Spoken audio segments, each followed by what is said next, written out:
એક સુંદર પ્રસંગ છે એની આપણે ચર્ચા કરીએ. વ્યાસજીએ શ્રીમદ ભાગવત સિદ્ધ કર્યો,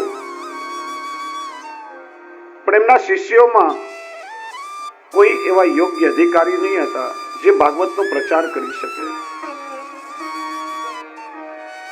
વ્યાસજી દરરોજ પ્રાતઃકાલે નિત્ય કર્મ કરે. એક દિવસ સૂર્યોદય સમયે સૂર્યને જ્યારે અર્ઘ્ય આપતા હતા, વ્યાસજીની ચિત્તવૃત્તિ પ્રભુની લીલામાં હતી અને એ સમયે બ્રહ્મલોકની પૂર્વચિતિ નામની અપ્સરા આકાશ માર્ગે ત્યાંથી વિચરણ કરતી હતી. એમના પર વ્યાસજીની દ્રષ્ટિ પડી. વ્યાસજીના હૃદયમાં જે ભગવદ લીલારસ હતો એ નેત્રો દ્વારા પેલા પૂર્વચિતિના હૃદયમાં સ્થાપિત થયો અને એ જ ભગવદ લીલારસ સાકારી સ્વરૂપે, રસાત્મક સ્વરૂપે પૂર્વચિતિના હૃદયમાંથી પ્રગટ થયો અને સદા 16 વાર્ષિક એવા સુખદેવજીનું પ્રાગટ્ય થયું છે. સુખદેવજી જયારે વ્યાસજીના આશ્રમની પાસે ઉતર્યા, વ્યાસજી કહ્યું, અરે આ તો મારા દ્રષ્ટા પુત્ર છે અને આ જ ભાગવતના યોગ્ય અધિકારી છે. પણ પ્રગટ થઈને સુખદેવજીએ વ્યાસજીના આશ્રમ તરફ પાછા ફરીને જોયો સુદ્ધા નહીં અને ચાલવા લાગ્યા. એનું નામ છે પ્રવ્રજ સંન્યાસ. પછી ભગવાને નારદજીને આજ્ઞા કરી, આપ સુખદેવજીની પાસે જાઓ. નારદજી વનમાં આવ્યા જ્યાં સુખદેવજી સમાધિમાં બેસવા જતા હતા અને નારદજી કહ્યું, અહો લીલાશુક. સાંભળીને સુખદેવજી ચમકી ગયા કે મારા મૂળ નામથી મને કોને બોલાવ્યો? અને ગોપાલ તાપાની ઉપનિષદમાં કૃષ્ણ નામની વ્યાખ્યા બતાવી. કૃષિર ભૂ વાચક શબ્દ નસ્ય નિવૃત્તિ વાચક તયોરેક્ય પરબ્રહ્મ કૃષ્ણમ ઇત્યભિધીયતે. કૃષ એટલે સત્તા, સર્વ સત્તાધીશ, અને ણ એટલે આનંદ, જેના રોમરોમમાં આનંદ ભરેલો છે. આ કૃષ્ણ શબ્દનો યોગાર્થ થયો. કૃષ એટલે ખેંચવું અને ન એટલે નિવૃત્ત કરવું. જગતના જીવોને જે પોતાના તરફ આકર્ષિત કરે અને લૌકિકમાં નિવૃત્તિ કરે, આ કૃષ્ણ શબ્દનો શબ્દાર્થ થયો. અને અક્ષરાર્થ બતાવ્યો. કૃષ્ણની સંધિ છૂટી પાડો, 4 અક્ષરો આવે, ક, ર, શ અને ણ. એની વ્યાખ્યા બતાવી. કકારે કમલાકાંતમ, રકારે રામ એવહિ, શકારે ષડગુણ ઐશ્વર્ય, નકારે નૃસિંહ એવહિ. 4 અક્ષરમાં 4 અવતારો આવી જાય. કકારે કમલાકાંતમ, ક એટલે કમલાકાંત. કમલા એટલે સ્વામીજી રાધા અને રાધાના પતિ એવા શ્રી કૃષ્ણ. રકારે રામ, જે મર્યાદા પુરુષોત્તમ હોવા છતાં પુષ્ટિ કાર્ય કર્યા છે. શકારે ષડગુણ ઐશ્વર્ય, ભગવાન ઉપેન્દ્ર પ્રગટ થયા વામન અવતારમાં અને બલિરાજા પાસે એમના ષડગુણ ઐશ્વર્યને માગી અને પોતે ઐશ્વર્યવાન બન્યા. અને નકારે નૃસિંહ. આ 4 અવતારોએ પુષ્ટિ કાર્ય કર્યા છે અને મુખ્ય 4 અવતારો ભાગવતજીમાં છે. બીજા 10 અવતારને મુખ્ય મનાય છે અને કથા કુલ 24 અવતારોની છે. પૂછ્યું, કૃષ્ણ કેવા છે? જેમણે મયુરનું પીછ ધારણ કર્યું છે. નટવર વપો, નટવત જેમનો વેશ છે. કર્ણમાં કર્ણિકાર એટલે પીત જોઈના પુષ્પો શોભી રહ્યા છે. પીળા રંગનું સુવર્ણ જેવું ચળકતું પીતાંબર જેમને ધારણ કર્યું છે અને કંઠમાં અનેક રત્નની માલા સાથે વૈજયંતી માલા જેમને ધારણ કરી છે અને વેણુનાદ કરતા કરતા ગૌચારણ કરી અને જે વૃંદાવનમાં પ્રવેશ કરી રહ્યા છે એવા પ્રભુના સ્વરૂપનું વર્ણન કર્યું. આ વર્ણન સાંભળી સુખદેવજી મોહિત થઈ ગયા. આટલું અદ્ભુત વર્ણન કોનું છે? સ્વ કૃષ્ણનું વર્ણન છે. કૃષ્ણનું સ્વરૂપ આવું છે. અને ત્યાં જ બીજો શ્લોક નારદજીએ ગાયો જેમાં પ્રભુના સ્વભાવનું વર્ણન કર્યું છે. બક એટલે બકાસુર અને બકની બેન બકી એટલે પૂતના. આજકાલ આપણે એકબીજાને બકાને બકી કહીને બોલાવીએ ને, બકી એટલે પૂતના થાય, કોઈને કહેશો નહીં કરે. પોતાના સ્તન પર કાલકોટ વિષ્ણુ લેપન કરીને આવી પ્રભુને મારવા માટે, અને છતાંય પ્રભુનો સ્વભાવ તો જુઓ. પોતાને મારવા આવનાર પૂતનાને પણ માની ઉત્તમ ગતિ જેમણે આપી, કૃતિ દયાળુ જગતમાં બીજો કોણ છે કે જેના ચરણોનો આશ્રય આપણે કરવો જોઈએ? આ સાંભળી સુખદેવજી નારદજીની સાથે વ્યાસજીના આશ્રમમાં આવ્યા. વ્યાસજીએ સુખદેવજીને ભાગવત ભણાવ્યું.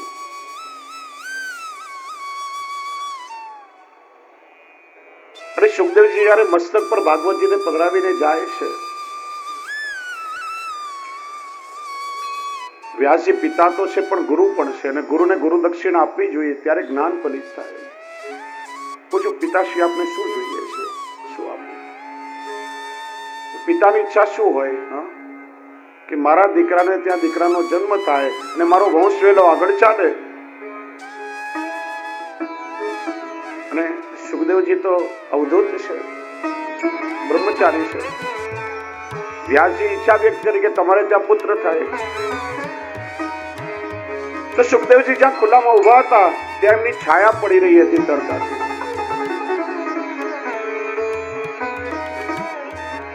એ પોતાની છાયામાં સુખદેવજીએ પોતાનું સ્વરૂપ પધરાવ્યું. અને એ જે છાયા સુખ હતા એ ગ્રહસ્થાશ્રમી બન્યા છે. અને એમને ત્યાં પૃથ્વી નામની કન્યા ઉત્પન્ન થઈ છે.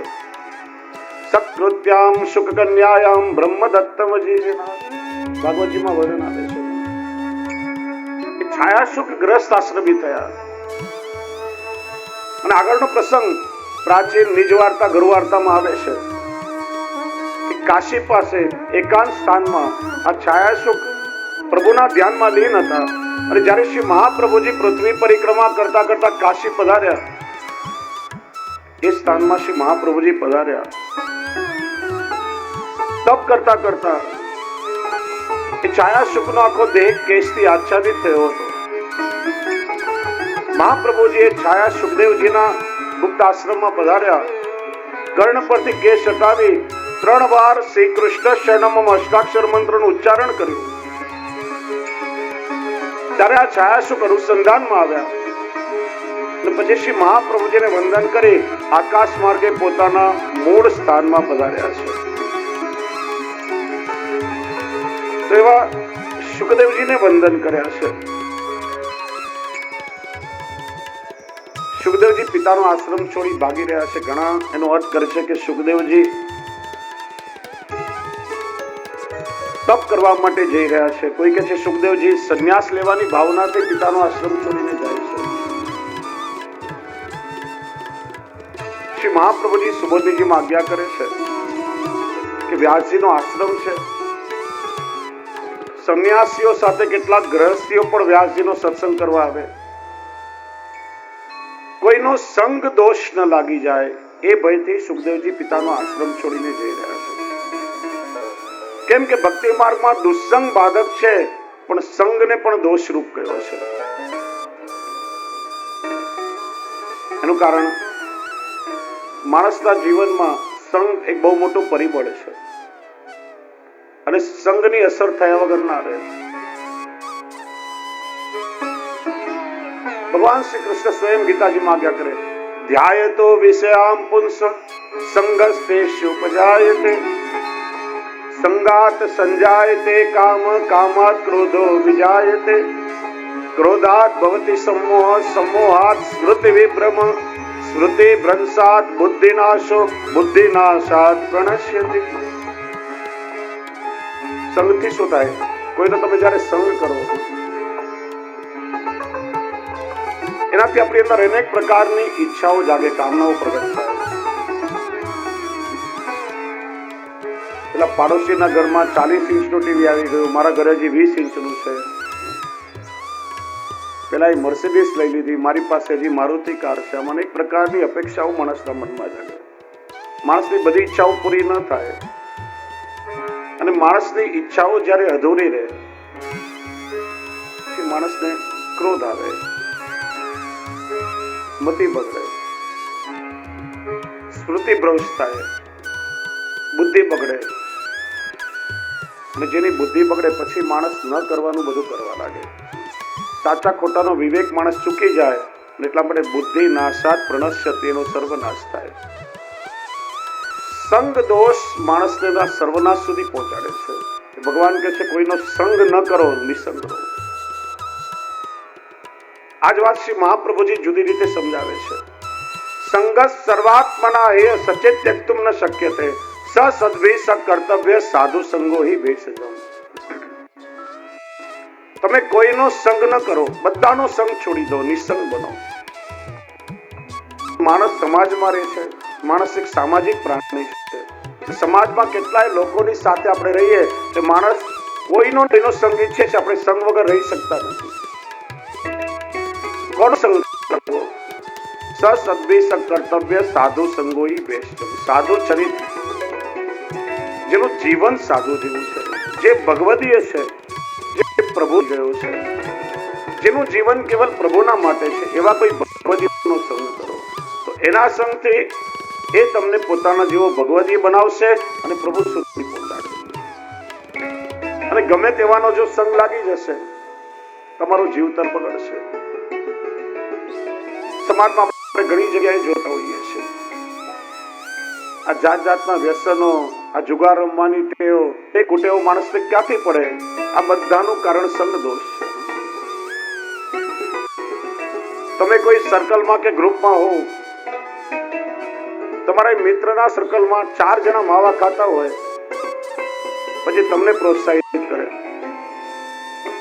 એટલે જોઈ જોઈને તમને ઈચ્છા થાય, એટલે માણસને વ્યસનનું વર્ણન થાય. 4 જણા મિત્રો જુગાર રમવા બેસે એટલે માણસનું મન ખેંચાય વગર રહે, અને પછી બધું હારી જાય ત્યારે રસ્તા પર આવી જાય, ઘર બાર વગરનું થઈ જાય. માણસના સર્વનાશનું કારણ સંગ દોષ છે. એટલા માટે સંગ એવા ન કરો કે જે તને પ્રભુ સુધી લઈ જાય, જે તમારા જીવનની દિશા બદલી નાખે. અને એટલા સંગ દોષના ભયથી સુખદેવજી પિતાનો આશ્રમ છોડીને જાય છે. સુખદેવજીનું નામ નથી કહ્યું સ્પષ્ટ રૂપે, મુનિ કહીને સંબોધન કરે. મુનિ કોને કહેવાય? અસુતા મુનિ, જે જાગી ગયો છે. ઉઠવામાં અને જાગવામાં ફરક છે. આળસ મરડીને પથારીમાંથી આપણી ઊંઘ ઉડે તો કહેવાય ઊંઘમાંથી ઉઠ્યો. માણસની ચેતના જાગૃત થાય ત્યારે કહેવાય કે આ જાગી ગયો છે અને જાગેલા બીજાને જગાડી શકે છે. ઉત્તિષ્ઠ જાગ્રત પ્રાપ્ય વરાનની બોધતા. માણસ ઉઠે પછી જાગે.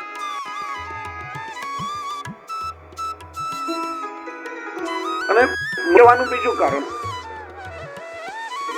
શાસ્ત્રમાં વિધાન છે પ્રિય વ્યક્તિનું નામ ક્યારે ન લેવાય.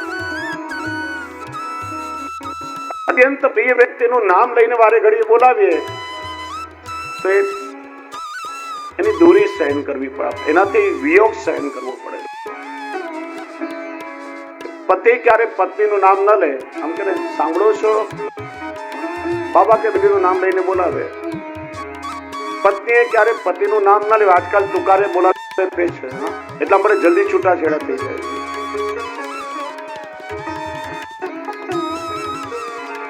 સંતાનોએ ક્યારે પિતાનું નામ ન લેવાય. પિતા ક્યારે પોતાના જ્યેષ્ઠ પુત્રનું નામ લઈને ન બોલાવે. શ્રી ગુસાઈજી 7 બાળકોના ગુલામના નામથી એમને બોલાવતા. શ્રી ગિરધરજીને ગોવર્ધન કહીને બોલતા. પિતા પુત્રના જ્યેષ્ઠ પુત્ર નામ ન લે, સંતાનોએ પિતાનું નામ ન લેવાય. એમ શિષ્યોએ ક્યારે ગુરુનું નામ ન લેવાય. આપણે ત્યાં આપણા ગુરુદેવ પધારે ત્યારે આપણે નામ લઈને ક્યારેય જય ઘોષ ના કરાય. ગુરુ પધારે ત્યારે શ્રી વલ્લભાધીશ કી જય, ગુરુ પુત્ર પધારે ત્યારે શ્રી વલ્લભ રાજકુમાર કી જય, અને કોઈ પણ વહુજી બેટીજી પરિવારના સભ્યો પધારે ત્યારે શ્રી વલ્લભકુલ પરિવાર કી જય. આ બધાનું મૂળ તો શ્રી વલ્લભ છે, એમનું સ્મરણ આપણે કરીએ છીએ. વ્યક્તિગત નામ લઈને ના બોલાવાય, અને ગુરુ પણ પોતાના મુખ્ય શિષ્યનું નામ લઈને ના બોલાવે. અન્ય સંપ્રદાયોમાં દીક્ષા ગ્રહણ પછી એનું નામકરણ પણ કરવામાં આવે છે. અને એટલા માટે એવા સુખદેવજીને વંદન કર્યા છે. આપણે આવીએ હવે નૈમિષારણ્ય ક્ષેત્રમાં. નૈમિષારણ્ય દિવ્ય સ્થાન છે. નૈમિષ એટલે આંખ ઝપકી, આંખના પલકારા માત્રનો સમય. બહુ સુંદર જ કર્યો છે. નૈમિષારણ્ય એટલે નિમિષ માત્રમાં જ્યાં પ્રભુમાં આપણું મન લાગી જાય.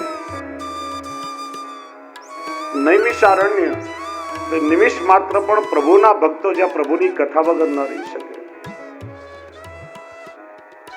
સુંદર મજાની વિદ્યાપીઠ છે. 88,000 ઋષિઓ તેમાં અધ્યયન કરી રહ્યા છે. એટલે શૌનકજી એના કુલપતિ છે. 1000 વર્ષ ચાલે એવા સહસ્ર નામના યજ્ઞનું આયોજન કરાયું છે. સ્વર્ગાય શ્રી મહાપ્રભુજી બતાવે છે સુવર્ગાય, કેમ કે ઋષિઓ સ્વર્ગની કામનાથી તપ ન કરે ત્યારે. અને સત્ર એવું કહ્યું છે. આ કથા એ સત્ર છે. આજકાલ આપણે લોકો આમ ટાઈમના પાબંદ થઈ ગયા છે. સત્રમાં કોઈ સમય નક્કી ના હોય. ઋષિઓ યજ્ઞ કરે, યજ્ઞથી નિવૃત્ત થઈ અને ભગવદ લીલાનું અવગાહન કરે. કોઈ સમયનું અનુસંધાન એમાં નહીં. અને વિચાર કરો એ સમય કેવો હશે. બધાની કથા સાંભળવાની ઈચ્છા થઈ અને સમય પ્રભુએ સૂતજીને આજ્ઞા કરીને સૂતજી ત્યાં પધાર્યા છે.